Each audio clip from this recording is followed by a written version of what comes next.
The thunder of hooves had barely faded when the auctioneer's gavel struck the podium with finality. "Sold for $12 million to Mr. Cornelius Blackthorne." The crowd erupted in gasps and whispers, craning their necks to glimpse the oil magnate who had just shattered every record at Willowbrook Equestrian Auction House. But in the back corner of the tent, 17-year-old Meadow Finch felt her heart crumble into dust. She pressed her calloused palm against the weathered fence. Post, watching as stable hands approached Stormwind's legacy. The magnificent Arabian stallion whose bloodline traced back to the legendary desert warriors. The horse's obsidian coat gleamed like liquid midnight, his silver mane flowing like captured moonbeams. For 3 years, Meadow had visited him secretly at the Riverside Ranch, bringing sugar cubes she'd saved from her part-time job at the diner and whispering her dreams into his velvet ears. "That girl's been hanging around here again," muttered ranch foreman Buck Hartwell to the owner. "Should probably call security before the new owner arrives." Meadow's worn sneakers scraped against the gravel as she began to back away, her heart hammering against her ribs. She wore the same faded jeans she'd worn to school that morning, the knees thin from countless hours spent kneeling beside sick animals at her volunteer job at the county animal shelter. Her father's old flannel shirt hung loose on her slight frame, the sleeves rolled up to reveal arms strengthened by years of mucking stalls and hauling feed bags. The crowd parted like waves as Cornelius Blackthorne approached, his Italian leather, shoes clicking authoritatively against the pavement. At 62, he cut an imposing figure in his charcoal suit, his silver hair slicked back with military precision. Diamond cufflinks caught the afternoon light as he adjusted his tie, surveying. His newest acquisition with the cold satisfaction of a man accustomed to owning everything he desired. "Beautiful specimen," he remarked to his assistant, a nervous man clutching a tablet. "He'll look perfect in the paddock at my estate in the Hamptons. Schedule the transport for tomorrow morning." The stable hands approached Stormwind with lead, ropes and halters, but the stallion's ears flattened against his skull. His nostrils flared as he pawed the ground, muscles rippling beneath his coat like coiled steel. 3 grown men couldn't get within 10 feet of him before he reared, his powerful hooves striking the air like lightning. "Temperamental beast," Blackthorne frowned. "I'll have my trainer break him properly." From across the paddock, Meadow watched the chaos unfold. Her chest tightened as she saw the fear in Stormwind's dark eyes, the same fear she'd helped heal 3 years ago when she'd first found him, injured and abandoned in the old quarry behind her trailer park. She'd been just 14 then, carrying her mother's first aid kit and a pocket full of determination that had somehow convinced a terrified, half-wild horse to trust a scrawny girl with gentle hands and a softer voice. The wind shifted, carrying her scent across the paddock. Stormwind's head snapped up, his ears pricking forward as his wild gaze searched the crowd. Their eyes met across 50 yards of dust and chaos, and time seemed to crystallize into a single, perfect moment of recognition. Without warning, the stallion broke free from the confused handlers and bolted straight toward the fence where Meadow stood frozen, her hand still pressed against the weathered post. The crowd scattered like startled birds as 1,200 pounds of pure muscle and fury thundered across the paddock. Screams erupted from the spectators as Stormwind's hooves pounded the earth, sending dust clouds billowing into the afternoon air. Security guards reached for their radios while Cornelius Blackthorne stumbled backward, his face pale with shock. "Get that girl out of there!" someone shouted. But Meadow didn't move. She couldn't move. Her breath caught in her throat as the magnificent stallion approached the fence at full gallop, his mane streaming like a battle flag in the wind. For a heartbeat that felt like eternity, she wondered if this was how her story would end, trampled beneath the hooves of the horse she'd loved from afar. Then Stormwind slowed, his wild gallop melting into a graceful canter, then a walk, until he stood just inches from the fence where Meadow waited. The chaos around them faded to white noise as the stallion lowered his great head and gently nuzzled her outstretched palm, his warm breath stirring the fine hairs on her wrist. "Easy, boy," Meadow whispered, her voice barely audible above the pounding of her own heart. "I know. I know you'll remember." The stallion's dark eyes held hers with an intelligence that seemed almost human. She could see herself reflected in their depths, a thin girl in second-hand clothes who smelled of hay and hope, who had spent countless nights dreaming of a life beyond the rusted trailer where she lived with her wheelchair-bound mother and her mother's medical bills that never seemed to end. "Remarkable," breathed Dr. Helena Quincannon, the veterinarian who had been overseeing the auction. She approached slowly, her silver hair gleaming in the sunlight. "In 30 years of practice, I've never seen anything like this." Cornelius Blackthorne pushed through the crowd, his jaw tight with frustration. "What's going on here? That animal nearly killed someone." "On the contrary," Dr. Quincannon replied, her keen eyes studying the interaction between girl and horse. "That animal is demonstrating a bond that most people spend lifetimes trying to achieve with horses." Buck Hartwell scratched his grizzled beard, his weathered face creased with confusion. "That's impossible. This is the first time that girl's been on the property." "No," Meadow said quietly, still stroking Stormwind's velvety nose. "It's not." The admission hung in the air like morning mist. She could feel the weight of dozens of eyes on her, could sense the questions forming in their minds. Her cheeks burned with embarrassment as she prepared to confess her secret visits, her trespassing, her desperate need to be close to the only creature that had ever understood her completely. Stormwind whickered softly and pressed his forehead against her shoulder, as if offering comfort and protection. In that moment, Meadow felt a strength she'd never known she possessed flow through her veins like liquid courage. "I've been visiting him for 3 years, she continued, her voice growing stronger, every Tuesday and Thursday after school when Mr. Henderson was in town for his treatments. I helped him heal when he was hurt. I taught him to trust again after—" She glanced at Buck Hartwell, then looked away. "After he'd been broken, the silence stretched taut as a bowstring. Even the August wind seemed to hold its breath, waiting for the consequences of her confession to unfold." Cornelius Blackthorne's voice cut through the stillness like a blade. "Trespassing, breaking and entering. I could have you arrested." "The fence was already broken," Meadow replied quietly. "I never took anything. I only gave." "Gave what?" Dr. Quincannon asked gently. "Time, patience, love."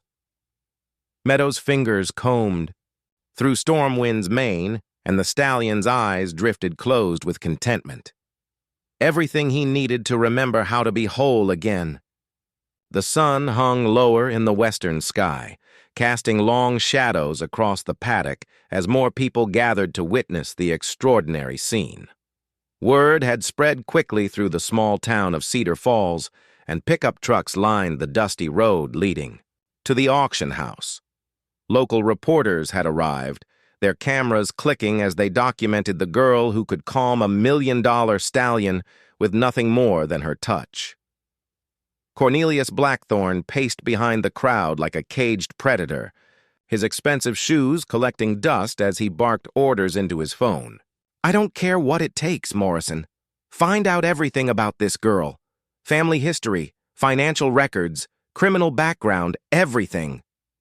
Meanwhile, Dr. Quincannon had quietly made her own phone call.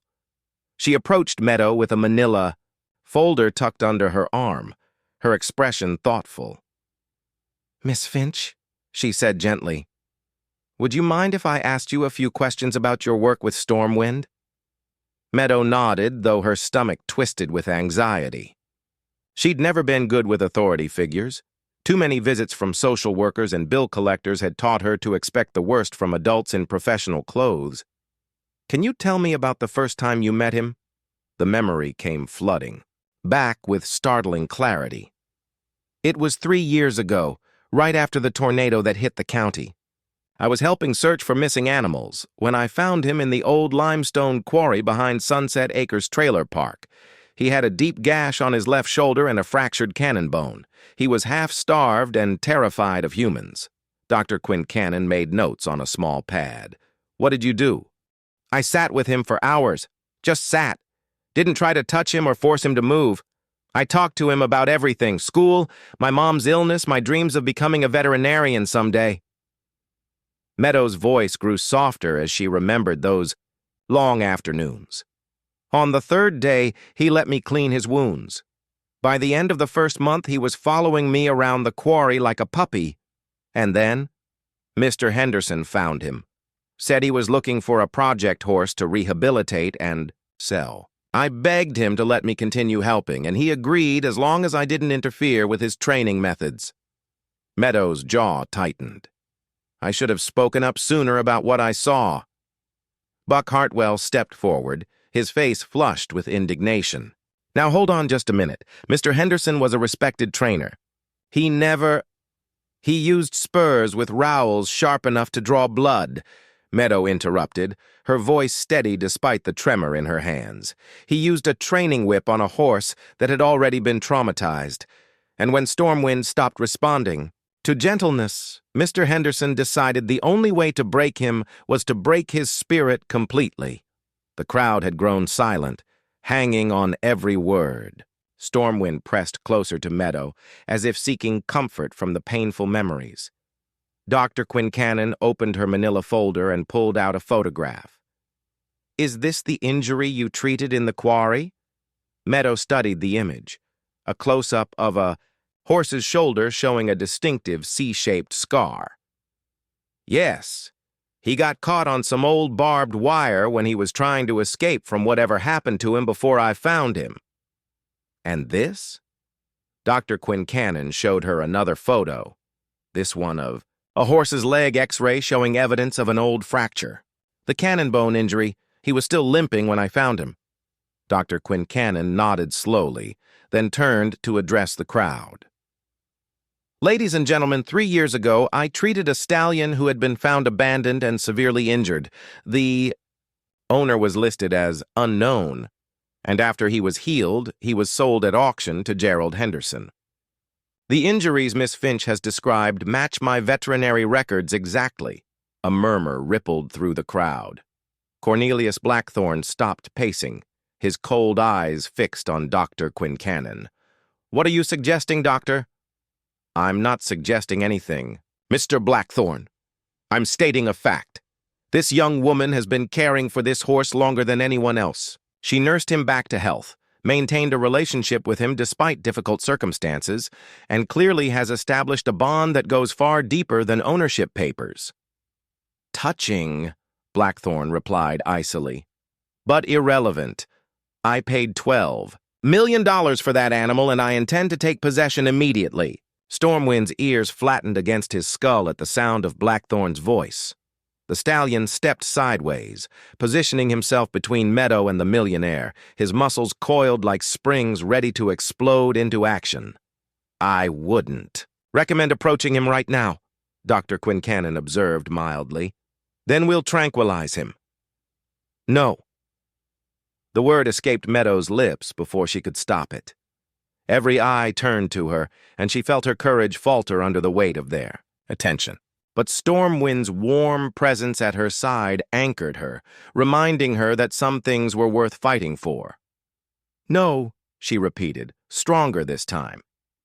You'll have to go through me first. Tension in the air was thick enough to cut with a knife, as Meadow faced down one of the wealthiest men in the state. Her heart hammered against her ribs, but she stood her ground, one hand resting on Stormwind's powerful neck. The stallion seemed to sense the danger, his nostrils flaring as he studied Cornelius Blackthorne with intelligent, wary eyes.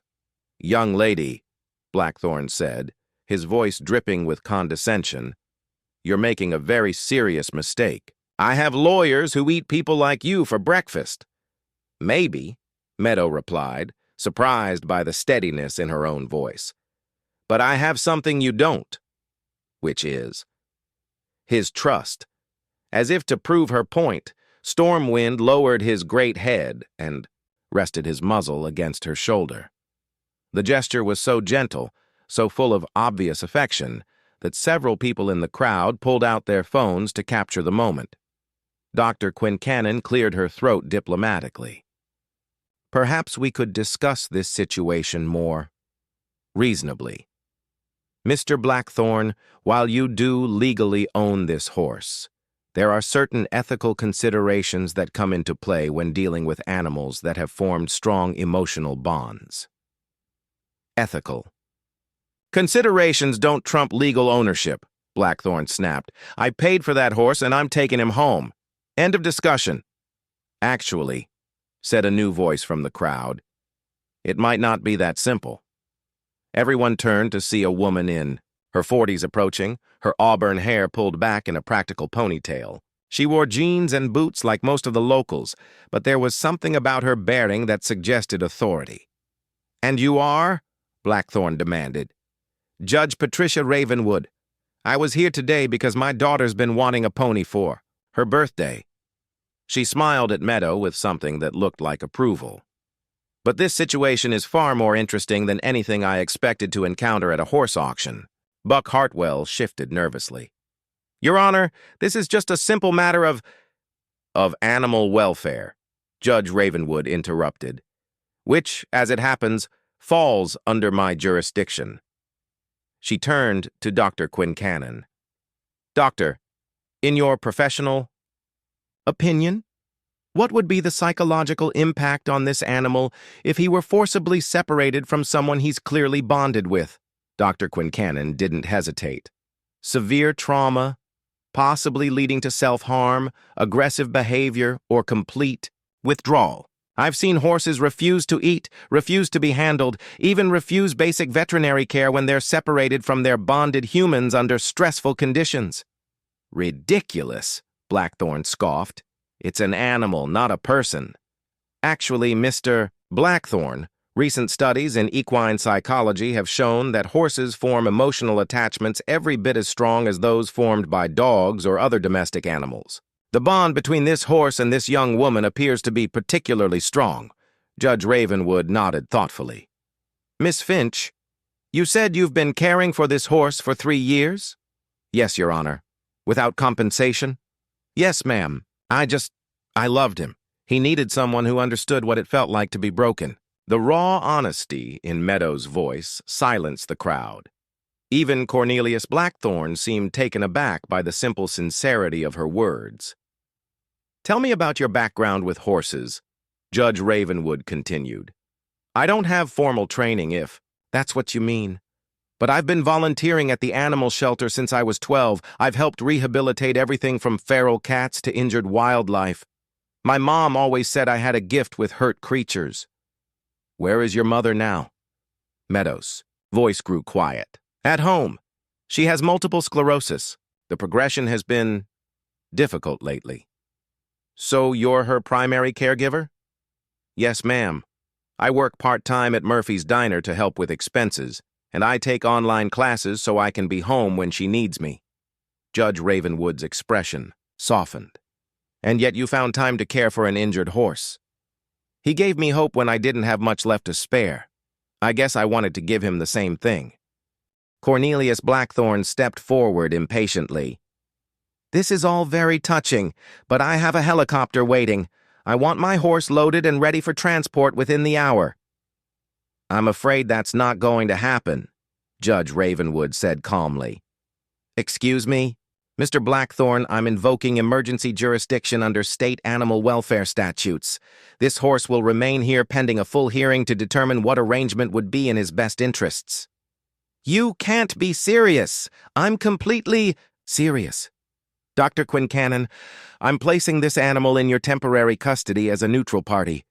Miss Finch, you're welcome to continue visiting him as you have been, but you'll need to coordinate with the doctor. Blackthorn's face turned purple with rage. I'll have your job for this. I'll sue this entire county into bankruptcy. You're certainly welcome to try, Judge Ravenwood replied serenely. The hearing will be held 1 week from today.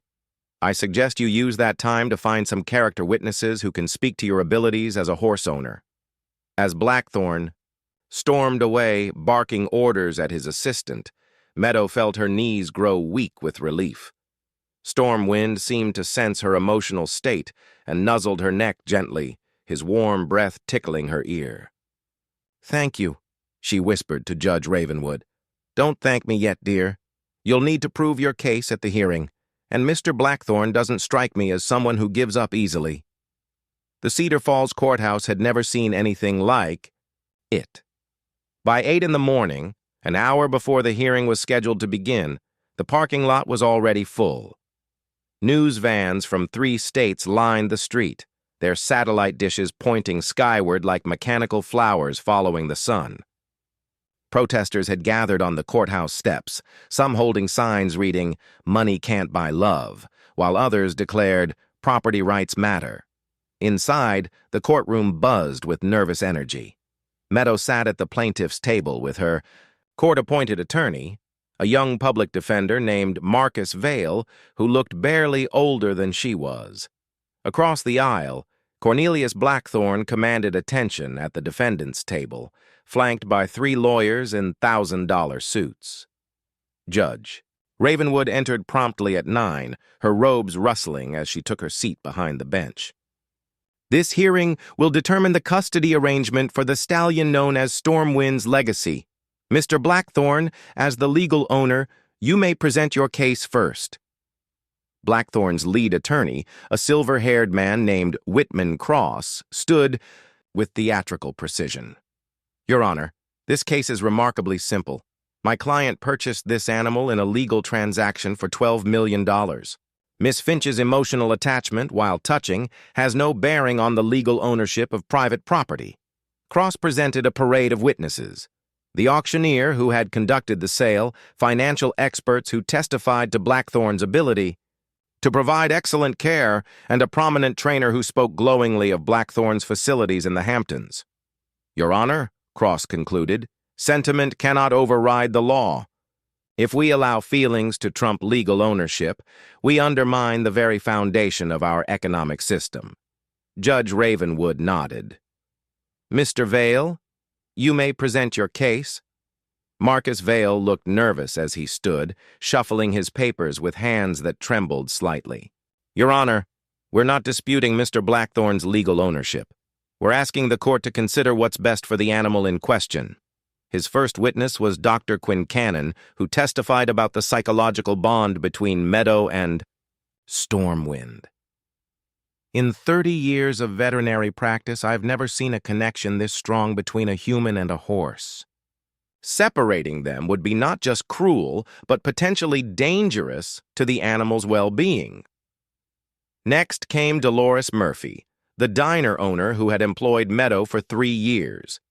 "That girl has worked every shift I've given her. Never complained, never asked for special treatment even when her mother was having bad days. She's got more character in her little finger than most people have in their whole bodies." The surprise witness was Jerome Washington, director of the county animal shelter. "Miss Finch has volunteered over 2,000 hours at our facility. She's helped rehabilitate everything from traumatized dogs to injured wildlife. She has an intuitive understanding of animal psychology that can't be taught in any classroom." But the most powerful testimony came from an unexpected source: Buck Hartwell, the ranch foreman who had initially wanted Meadow banned from the property. "I've been working with horses for 43 years, Buck said, his weathered hands clasped tightly in his lap. "I thought I knew everything there was to know about these animals, but I was wrong." He looked directly at Meadow.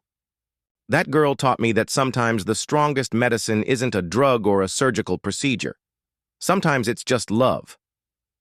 He went on to describe how Meadow had transformed Stormwind from a broken, traumatized animal into the magnificent stallion who had commanded $12 million at auction. Without her, that horse would have been put down years ago. She saved his life, and in doing so, she made Mr. Blackthorn's investment possible. The courtroom fell silent as Buck returned to his seat. Judge Ravenwood made notes on her legal pad, her expression unreadable. "I'd like to call one final witness," Marcus Vale announced. "Miss Meadow Finch." Meadow's legs felt like jelly as she walked to the witness stand, but she managed to reach the chair without stumbling. She placed her hand on the Bible and swore to tell the truth, her voice barely above a whisper. "Miss Finch," Vale began gently, "can you tell the court why this horse is important to you?" Meadow took a shaky breath. "He taught me that broken things can heal if someone cares enough to be patient with them. When I found him in that quarry, he was so scared and hurt that he wouldn't let anyone near him. But I knew what that felt like. I knew what it was like to be afraid that everyone was going to hurt you or leave you." She glanced at her mother, who sat in the gallery despite the difficulty of the trip. "When my mom got sick, I felt like my whole world was falling apart. I was angry at God, angry at life, angry at everything. But Stormwind helped me understand that pain doesn't have to make you bitter. It can make you more compassionate if you let it." "What would you do if the court awarded custody to Mr. Blackthorn?" Tears welled in Meadow's eyes. "I'd respect the court's decision. But I'd also pray that Mr. Blackthorn would understand that Stormwind isn't just a possession. He's a living being with feelings and memories and the capacity for both love and heartbreak." Cornelius Blackthorn's attorney rose for cross-examination, but before he could speak, something extraordinary happened. A commotion erupted in the hallway outside the courtroom, followed by the sound of hooves on marble. The courtroom doors burst open, and Stormwind's legacy galloped into the room, his reins trailing behind him. He had somehow escaped from the temporary paddock behind the courthouse and found his way inside the building. Security guards gave chase, but the stallion ignored them completely. He galloped straight down the center aisle, past the shocked spectators, past the lawyers and reporters, until he reached the witness stand where Meadow sat frozen in amazement. There, in front of a room full of people, the $1 million stallion gently placed his great head in her lap and closed his eyes, as if to say, "This is where I belong." The courtroom erupted in gasps and applause. Camera flashes popped like fireworks. Even Judge Ravenwood's professional composure cracked as she smiled at the scene before her. Cornelius Blackthorn stared at the horse and girl, his face cycling through emotions, anger, frustration, and finally, something that might have been understanding. "Well," Judge Ravenwood said when the commotion died down, "I think we have our answer." Judge Ravenwood's gavel echoed through the packed courtroom like a gunshot. The crowd held its breath as she prepared to deliver her ruling, while Stormwind remained peacefully at Meadow's side, his presence a living testament to the bond that had brought them all together.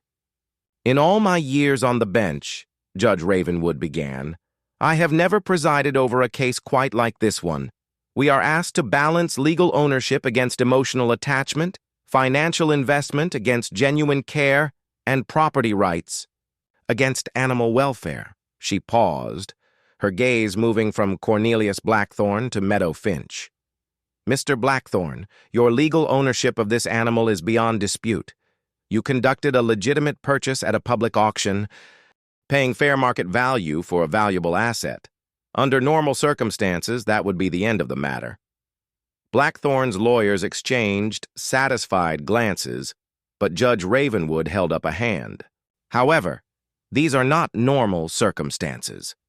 The evidence presented clearly demonstrates that this horse has formed an extraordinary bond with Miss Finch, a bond that predates your ownership and appears to be essential to the animal's psychological well-being." She turned to Meadow. "Miss Finch, your dedication to this animal is both admirable and documented. You have given freely of your time, energy, and love without expectation of reward or recognition. In doing so, you have demonstrated the kind of stewardship that our society should encourage, not punish." The judge set down her papers and leaned forward. "Therefore, I am ordering an arrangement that I believe serves both justice and compassion. Mr. Blackthorn, you will retain legal ownership of Stormwind's legacy, However, the horse will remain in the care of Miss Finch, who will serve as his permanent caretaker and trainer. The courtroom erupted in confused murmurs. What did this mean exactly? Judge Ravenwood continued. Miss Finch, you will be compensated for your services at the rate of a professional horse trainer, $60,000 annually, plus benefits and housing allowance. You will have complete authority over the horse's daily care, training regimen, and medical decisions. Meadow's mouth fell open in shock.